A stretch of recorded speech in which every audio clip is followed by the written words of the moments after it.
Sebenarnya sih nggak pernah, cuman berjalan aja. Misalkan mau kemana langsung aja, ya nggak ada budget juga sih.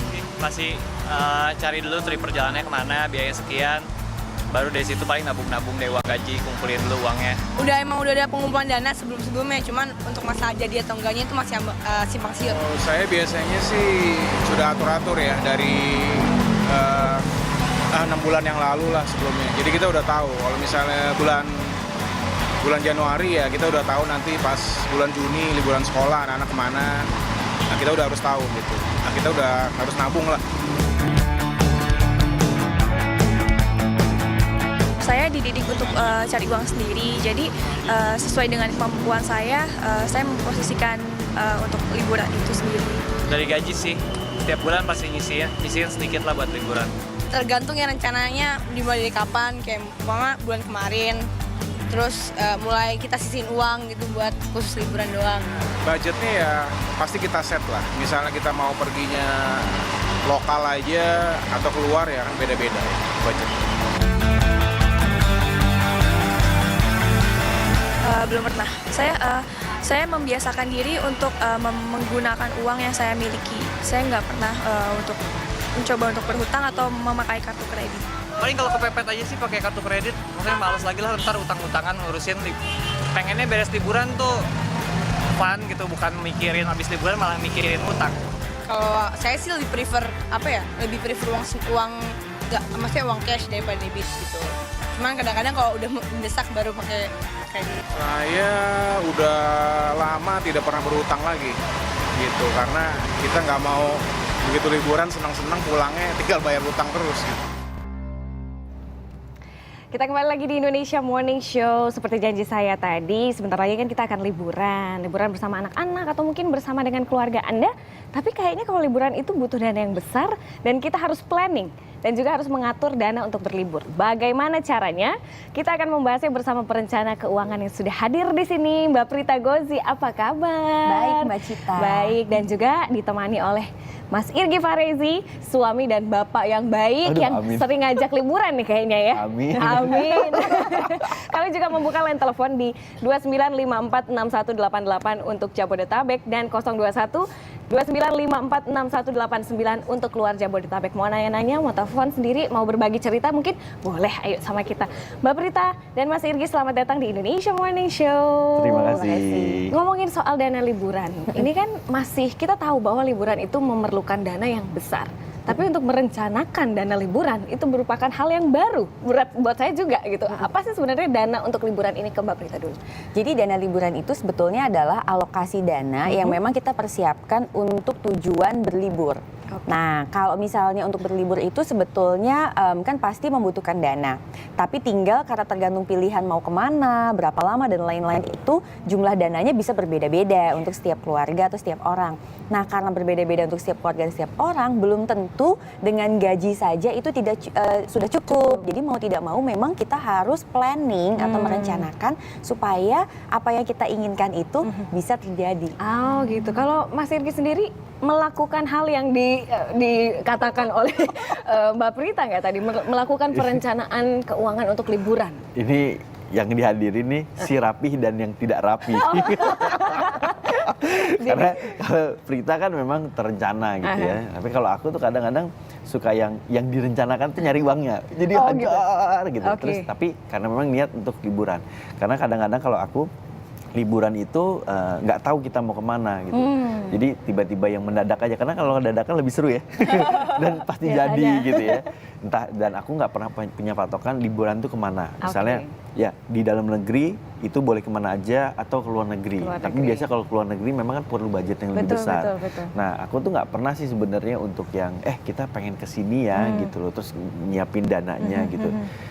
Semuanya based on misalnya dari tiketnya berapa baru kelihatan gitu loh, karena belum pernah aku ngebudget ini sekian terus di gitu baru kita cari apa tujuannya kemana, destinationnya kemana gitu, nggak pernah. Berarti Mas Irgi sama seperti mungkin saya dan juga mungkin banyak yang di rumah juga seperti itu, pas lihat ada promo tiket kita langsung ya udah kesini aja gitu. Tapi sebenarnya karena ini perencanaan berarti harus dipikirkan juga dong ya, maksudnya destinasinya mau kemana dulu, kemudian kita rencanakan gimana sih Mbak, maksudnya Cara merencanakan, cara menyusun. Jadi tahap pertama ini adalah harus milih.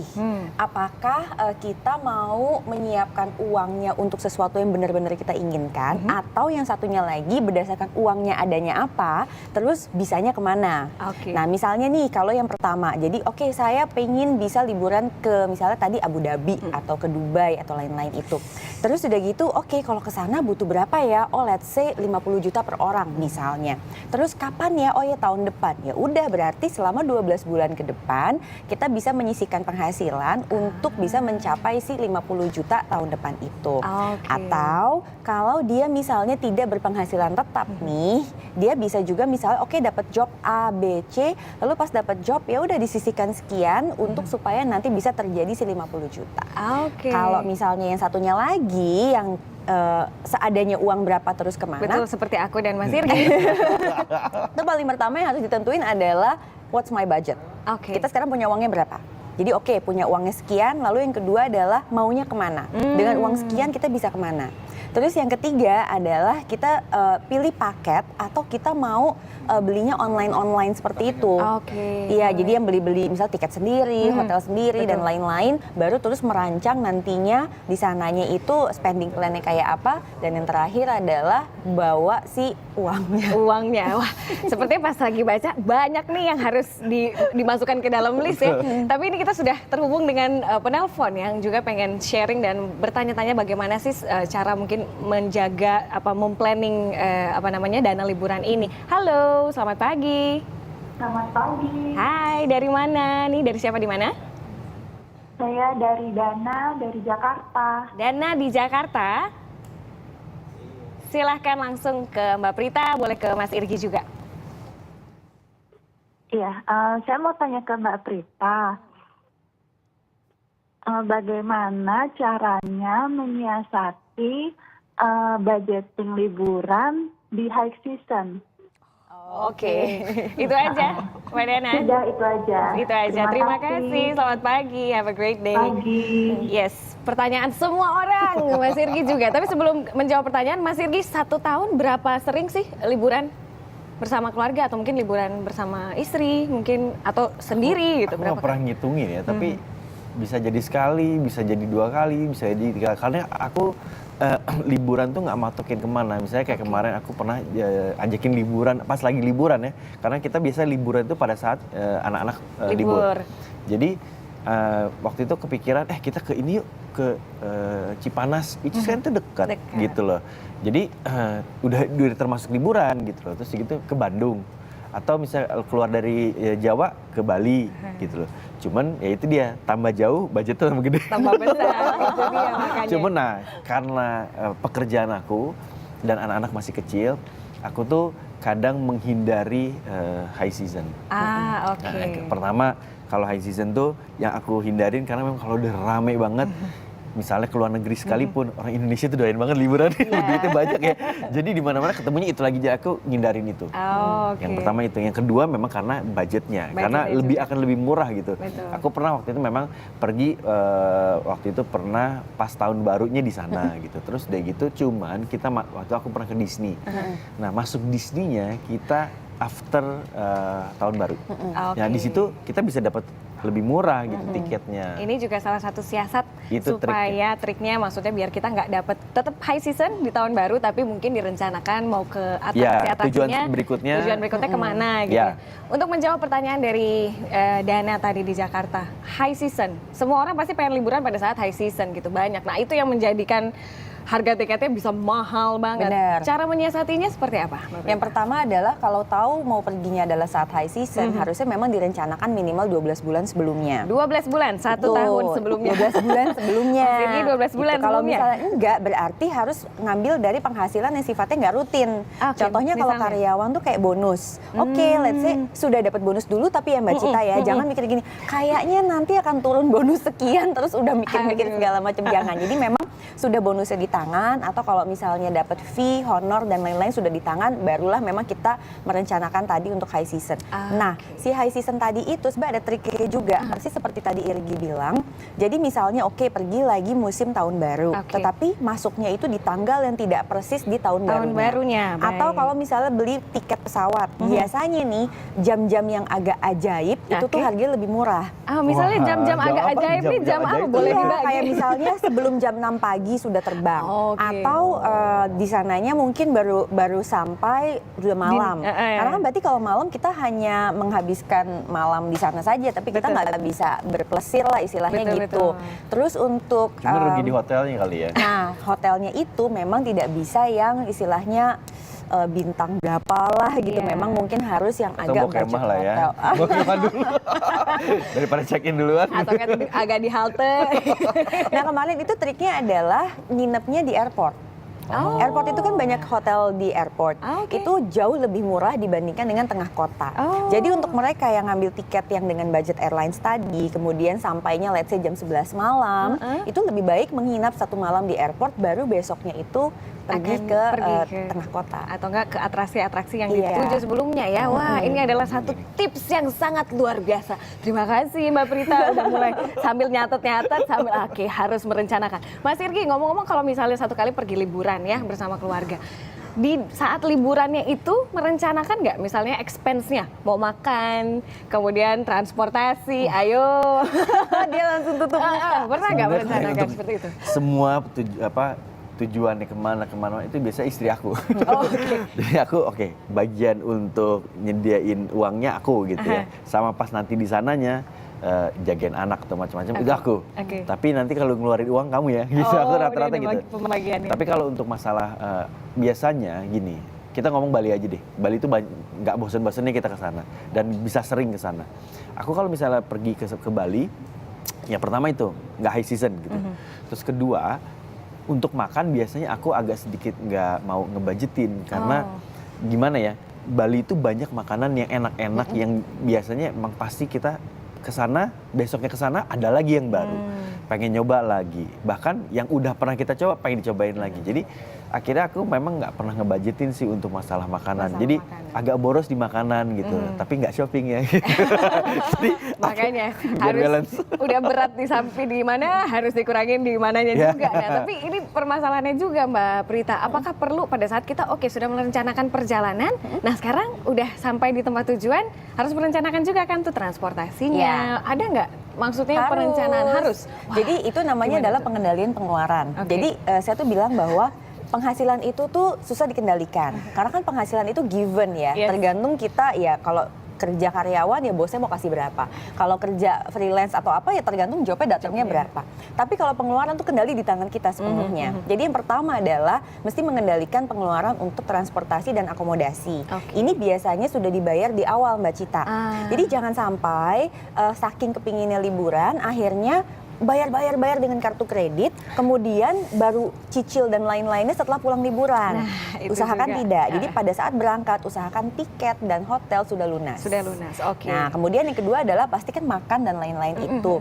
Kalau saya biasanya lebih prefer untuk bayarnya itu pakai uang tunai. Jadi memang misalnya kalau perginya 1 minggu, itu 2 hari sekali tuh saya amplopin. Jadi misalnya kayak Irgi bilang, saya pokoknya nggak mau ngebudgetin, nggak apa-apa. Ya pokoknya makan aja sesuai dengan uang yang ada di amplop. Nah biasanya yang saya siasatin itu sarapan. Misalnya sarapan itu apa? Dikurangin atau Iya, jadi kalau misalnya sarapannya itu buah aja dan lainnya tuh jauh lebih murah dibandingkan dengan kalau misalnya harus big breakfast. Kecuali kalau memang mau kulinernya memang untuk sarapan, berarti nanti disiasatin makan malamnya gitu. Jadi kira-kira seperti itu. Terus air putih dibawa kemana-mana supaya juga bisa lebih ekonomis, itu adalah untuk makanan. Nah terus yang biasanya terlewat itu oleh-oleh Mbak. Betul, kadang-kadang orang Indonesia budayanya nitip ya, kamu lagi di mana nitip ya. Nah itu oleh-oleh itu kita mesti tegas dalam arti kita membawa kartu kredit ataupun debit card yang sudah kita batasi limitnya. Jadi memang kita tahu bahwa kita hanya akan mengeluarkan uang sebesar limit itu. Luar biasa. Jadi, tapi seandainya, aku boleh nanya? Boleh, silakan. Nah, ini kejadian soalnya, dan banyak kejadiannya itu lebih ke perempuan. Biasanya kalau pergi ke luar negeri, kita tujuannya udah jelas tadinya kan, pasti udah terencana. Tapi begitu sampai satu tempat yang which is ada tas bermerek, itu biasa itu perempuan, dan itu kejadian sama aku gitu. Tiba-tiba begitu mau beli tas ini. Aku pernah waktu itu kan, kebetulan di luar negeri gitu, mau beli tas ini. Terus aku melihat, ya secara kita laki-laki menilai ini tas kayak gini kok mahal banget gitu ya. Jadi waktu itu, ini tasnya oke gitu. Terus kenapa nggak beli yang itu? Ya udah kamu tanya harganya yang berapa. Iya ternyata itu yang mata aku yang lihat itu lebih mahal. Lebih mahal. Oke, Jadi? pertanyaan aku cuma gini, kenapa harus dipaksain beli di sini? Gitu kan. Dia bilang, karena cuman ada di sini. Bahkan dia bilang se-Asia. Se-Asia juga nggak ada. Cuma ada di sini. Ya secara laki-laki laki luluh juga Ya gitu. udah. Nah, gitu. hal kayak gitu gimana Prit? Budgetnya gede. Itu mahal. Jadi memang sebenarnya ya gitu pastinya harus tahu gitu pada saat pergi ke kota yang seperti itu. Misalnya nih yang suka belanja-belanja tuh kan kota-kotanya Hong Kong atau apalah gitu. Itu biasanya memang destinasi untuk orang belanja. Jadi memang itu harus lebih dibesarkan lagi budgetnya. Terus kalau aku biasanya kalau tas-tas bermerek kayak tadi artinya sudah tahu bahwa sampai Jakarta akan ada tas lain yang dijual.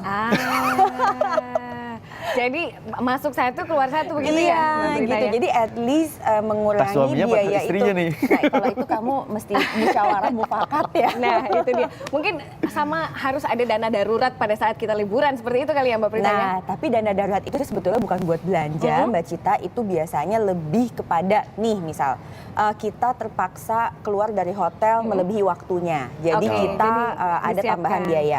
Atau misalnya nih kadang kejadian nih koper hilang gitu kan. Terus kita harus beli-beli baju-baju baru untuk darurat. Jadi overweight gimana? Overweight Kejadian banget. Itu juga. Jadi semua itu adalah dana-dana darurat. Mbak Prita, Mas Irgi ini kalau kita ngomong, wah ini seru banget, panjang. Tapi terima kasih karena sudah sharing bersama kami di sini di Indonesia Morning Show. Kita akan jadi lebih pintar nih sekarang untuk merencanakan liburan, mulai bisa lebih menata lah seperti apa sih keuangan kita dan akhirnya bisa menikmati liburan itu ya nggak? Nah kalau tadi kita sudah membahas soal dana liburan, sekarang kita akan saatnya pergi berlibur. Saya akan mengajak Anda menikmati pesona keindahan Gili Trawangan. Tetap di Indonesia Morning Show.